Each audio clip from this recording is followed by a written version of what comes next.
পাখি হয়ে উড়ি ডানা মেলে। সম্প্রতি একটা শর্ট ভিডিওতে একজন ডেডিকেটেড অভিনেতাকে উস্কো খুস্কো চুল, ছেঁড়া কাপড় চোপড় পরে রাস্তায় পাগলের মতো অভিনয় করতে দেখা গেছে, যা মুহূর্তেই সোশ্যাল প্ল্যাটফর্মে ভাইরাল হয়েছে। আসলে কে এই অভিনেতা? তিনি মুশফিক রহমান ফারহান নাকি ছদ্মবেশী কেউ? তিনি কেন হাইওয়েতে এমন ভিন্নধর্মী চরিত্র বেছে নিয়েছেন, সেটার উত্তর এবং ভাইরাল হওয়া সেই ভালোবেসে আদর দে ঢেলে পরে রাস্তায় শুয়ে থাকা কিংবা কাগজ হাতে পথে পথে ঘুরে বেড়ানো এক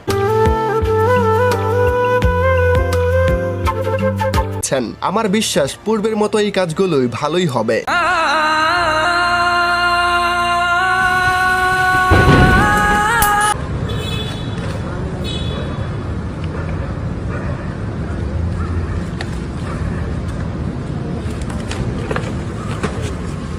আমার পাশে